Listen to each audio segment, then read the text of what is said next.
Welcome, 7th through 8th grade. All right, so you should have finished your paper and turned it in, and then you will await your editor, your grader, to hand it back to you with a grade. Your assignment for this week is a final revision. Now, when you receive a paper back from a teacher, professor, parent, these corrections and suggestions must be considered mandatory. That means you have to fix them. This is one of my most important tips for all students, but especially students heading into college. I cannot emphasize this enough. You cannot view these notes that you get back on your paper as mere suggestions. You must do something with each one. If there's one that truly is a suggestion, like this point needs to be filled out more, or consider comparing here to another topic, etc., treat it as mandatory, because remember, the person who's giving you this feedback is the same person who gives you your grade. And one of the most important things that a student can learn is to follow directions. And this is seen all throughout the process of writing a research paper. You're checking with whatever style guide you're required to use, which in our case has been MLA. They're not suggestions, they're requirements. You put the parentheses here. You put the works cited, bibliography, works consulted in alphabetical order. You put the page numbers in the top right corner. This is not the time to get creative, okay? A lot of times students get confused with this, especially when a teacher might use words like, I want to know your opinion on a topic, or I want to see your style, or be creative. That does not mean that you throw out the guides and the rules. That means that you work within those bounds to create your perspective, your research, etc. So do not confuse those words. When talking about writing, those words can be misleading. Okay? So make sure that more than anything else, if all you do is follow directions and you write a mediocre paper, you should get a good grade.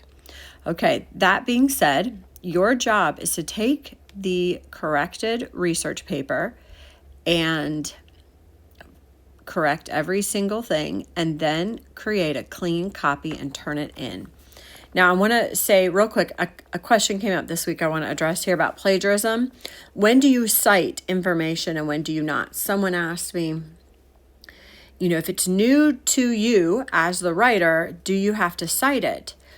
If the information is cited in more than one place, it is considered common knowledge, even if you didn't know it. For instance, what about the breadth of the Everglades? Well, that's a statistic that I'm sure most students don't know.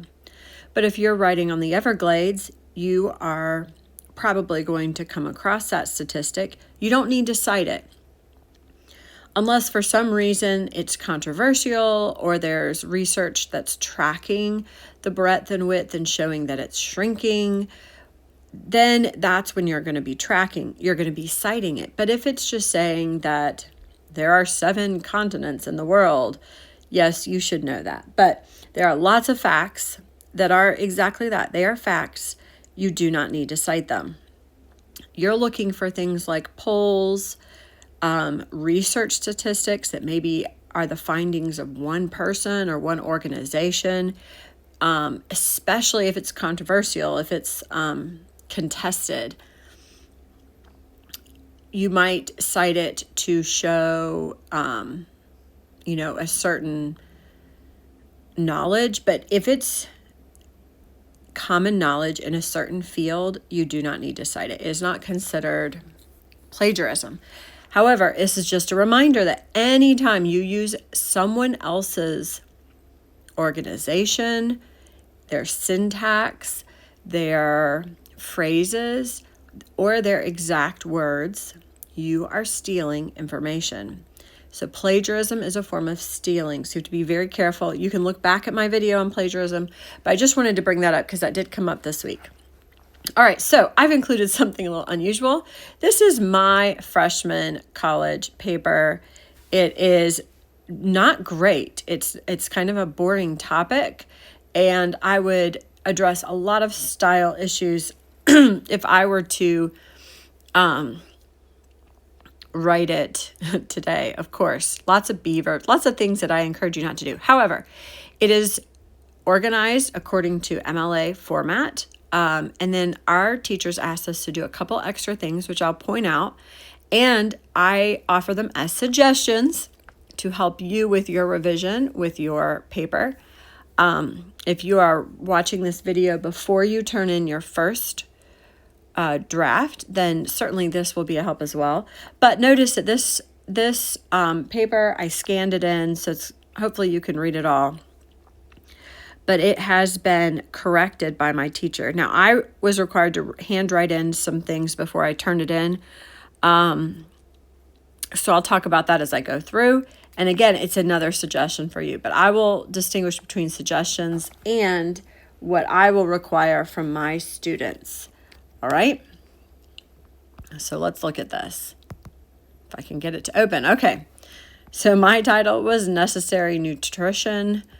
I was required, we talked about different ways of organizing. Nestorian was the one. I chose simple Nestorian, and I had to include my word count on the front. And the theme was the title of the assignment, theme 4. I also had to include, I had to tell my professor what my target audience was and how many times I proofread it out loud.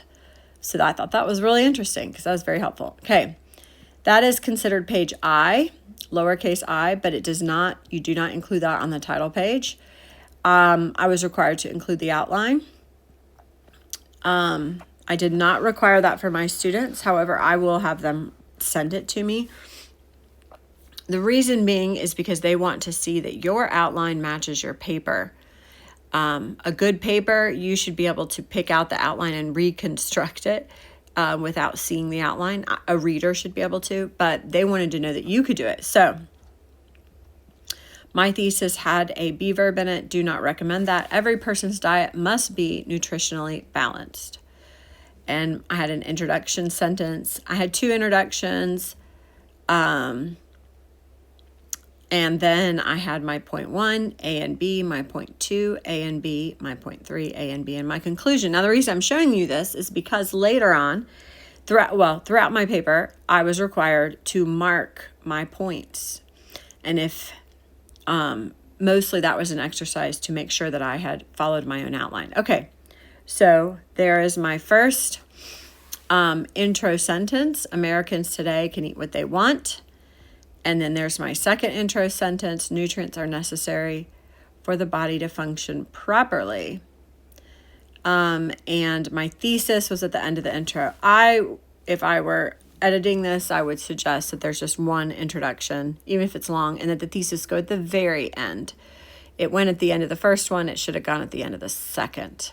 Okay? And then I had my first point. And I had 1A. You can see all my mistakes in here. Oh, also, let me go up here and point out. There was not a page number. There was a title, but no page number on the first page of my actual paper, if you notice in the top right corner. All right. Then I have my first point, point A. 1A should have been right after point 1. And then I have 1B, which is where it should go, but should have been a new paragraph. Then I have 2A and 2B. Again, I would break those up into paragraphs today. 3A, 3B, those are broken into paragraphs. Notice you can see the citations.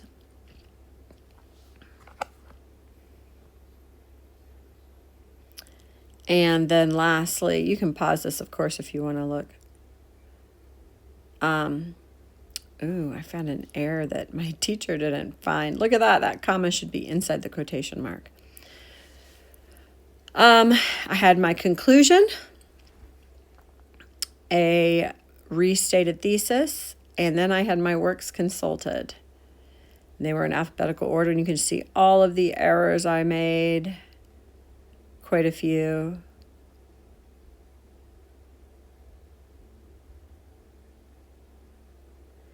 And that is the end of that. Okay. So, for homework, your final assignment, and this is the final video, actually. I didn't tell you that at the beginning, but you won't need me anymore for the last few weeks. The final assignment is a revision, a clean copy of your research paper.